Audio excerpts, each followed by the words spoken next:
Hello बच्चों, चलिए प्रश्न को पढ़ते हैं और समझते हैं। यदि r plus S P two बराबर 42 तथा r minus S P two बराबर 20, तब r व s के मान ज्ञात कीजिए। तो यहाँ पर हमें r और s के मान ज्ञात करना है। प्रश्न को हल करने से पहले प्रश्न के लिए हम मुख्य अवधारणा देख लेते हैं, जिसकी सहायता से हम इस प्रश्न को हल करेंगे।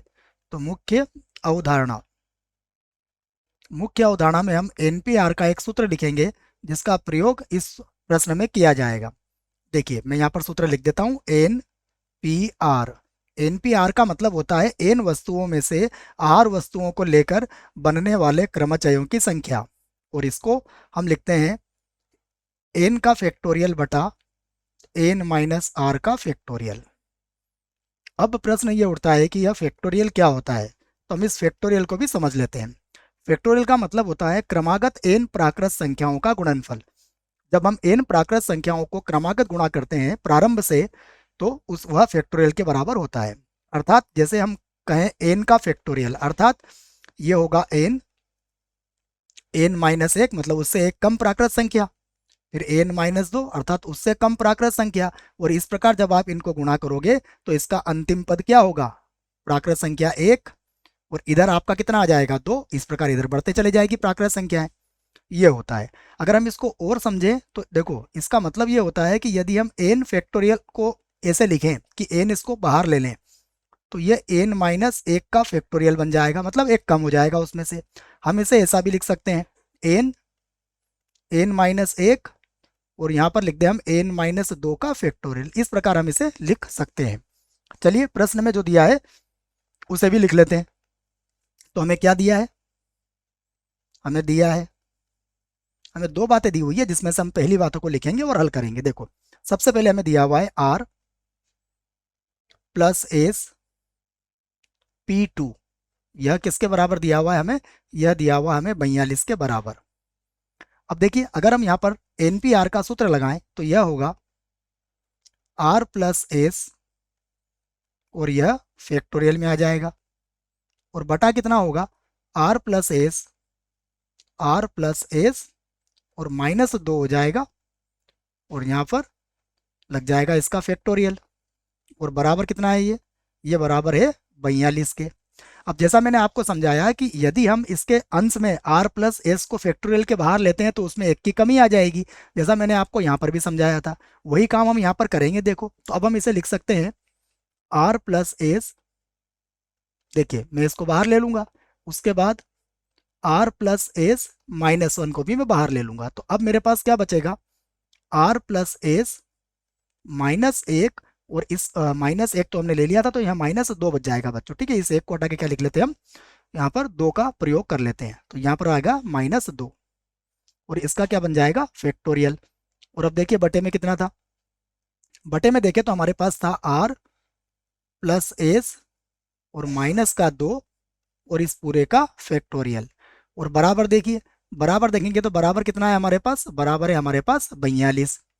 अब अगर आप यहाँ पर देखेंगे तो फैक्टोरियल वाला जो पद है वो तो कट जाएगा। देखिए, आर प्लस एस माइनस दो का factorial R plus S minus दो के फैक्टोरियल से कट जाएगा। अब जो बचा है उसे हम लिख लेते हैं। देखो, हमारे पास क्या बचा है, हमारे पास बचा है आर प्लस एस, और उसके बाद बचा है आर प्लस एस, और माइनस एक बचा है। अब आप ध्यान से देखिए, ये जो 42 है ये किसके बराबर होता है, 7 गुणा 6 के, तो ये होगा 7, और गुणा 6 को हम क्या लिख सकते हैं, गुणा 6 को हम लिख सकते हैं 7 माइनस एक। अब देखिए ध्यान से दोनों पदों को, आप इनकी तुलना कर सकते हैं। तो अब हम यहाँ से r प्लस एस का मान ज्ञात कर सकते हैं, अर्थात तुलना करके। तो देखो, मैं लिख देता हूँ, तुलना करने पर, तुलना करने पर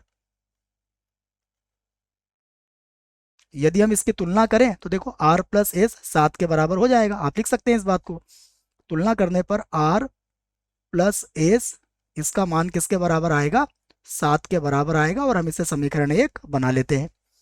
अब देखिए, पुनः पुनः हमें एक और मान दिया है, हम उसे भी लिख लेते हैं। अब हमें क्या दिया हुआ है, R minus S P two, यहाँ पर लिखते हैं हम R minus S P two. यह किसके बराबर दिया हुआ है, यह दिया हुआ है 20 के बराबर। इसको भी हम जैसे हमने r प्लस एस का मान ज्ञात किया है उसी विधि से अब इसको ज्ञात करेंगे। देखो तो सबसे पहले एन पी आर के सूत्र से ये क्या बन जाएगा, ये होगा r माइनस एस और इसका होगा फैक्टोरियल और बटा यहाँ हो जाएगा r माइनस एस और माइनस का 2 और इसका भी लगा देंगे हम फैक्टोरियल और बराबर कितना है हमारे पास 20। अब देखिए यहाँ भी यही करेंगे, r माइनस एस को फैक्टोरियल के बाहर लेंगे और उसके बाद r माइनस एस माइनस 1 को भी फैक्टोरियल के बाहर हम ले लेंगे। तो अब ये कुछ इस प्रकार होगा, r माइनस एस उसके बाद फिर से r माइनस एस और माइनस 1, ये फिर हमने फैक्टोरियल के बाहर ले लिया। तो अब क्या बचेगा, r माइनस एस और माइनस का 2 और इसका हो जाएगा फैक्टोरियल और बटे में देखें आप, बटे में हमारे पास क्या था, बटे में था r माइनस एस और माइनस का 2 और इस पूरे का फैक्टोरियल और बराबर कितना है, बराबर है हमारे पास 20। तो अगर आप यहाँ पर देखेंगे तो यहाँ पर भी ये कट जाएगा, r minus S minus 2 factorial से r माइनस एस माइनस 2 का फैक्टोरियल कट जाएगा। अब जो बचेगा हम उसे लिख सकते हैं। तो देखो जो हमें बचा है, क्या बचा है, हमारे पास बचा है r माइनस एस, इस r को मैं दोबारा लिख लेता हूँ, क्या बचा है r माइनस एस। देखो फिर से लिखते हैं हम, r माइनस एस और उसके बाद बचा है r माइनस एस और माइनस 1 बचा है। बराबर देखिए 20 किसके बराबर होता है, 5 गुणा 4 के। तो 5 गुणा 4 का मतलब ये तो 5 है और गुणा करके मैं इस 4 को क्या लिख सकता हूँ, 5 माइनस 1 और यहाँ पर भी मैं क्या करूँगा, तुलना कर लूँगा। तो तुलना करने पर जब इसकी तुलना होगी तो r माइनस एस का मान यहाँ से ज्ञात हो जाएगा। तो देखो r minus S, r minus S इसका मान किसके बराबर निकलेगा, 5 के बराबर आ जाएगा। इसे हम बना लेंगे समीकरण 2। अब समीकरण 1 और 2 को हम हल कर सकते हैं। तो समीकरण 1 और 2 को हम एक बार जोड़ लेंगे, देखो उससे हमें मान प्राप्त हो जाएंगे। तो समीकरण 1 व 2 को जोड़ने पर देखिए जोड़ लेते हैं। तो हमारे पास समीकरण 1 में था r प्लस एस और यहाँ पर था r माइनस एस, यहाँ पर था 7 और यहाँ पर है 5। तो देखो एस से एस तो कट जाएगा, क्या बचेगा 2r और 2r किसके बराबर होगा, 7 और 5 12 के बराबर हो जाएगा। तो हमने लिख दिया इसको 12। तो यहाँ से r का मान आ जाएगा, देखो तो यहाँ से हम कह सकते हैं कि r बराबर कितना आ जाएगा 6। तो r का मान तो हमारा 6 आ चुका है। अब हम ये जो r का मान 6 है ये समीकरण 1 में रख सकते हैं। तो मैं लिख देता हूँ समीकरण 1 में, समीकरण 1 में r का मान रखने पर, r का मान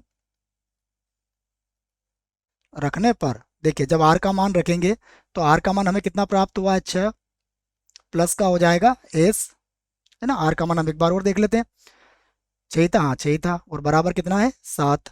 अब हम s को यहीं रखेंगे तो 7 माइनस 6 कितना हो जाएगा, 1 हो जाएगा। तो अब आप देखिए s का मान कितना आया हमारे पास, 1 आ गया है। तो अब हम उत्तर दे सकते हैं और दोनों को एक साथ लिख सकते हैं। अतः अतः r बराबर तो कितना आया 6 और s बराबर कितना आया 1 और यही हमारे प्रश्न का उत्तर होगा। आशा करता हूँ आपको इस प्रश्न का उत्तर समझ में आया होगा। धन्यवाद।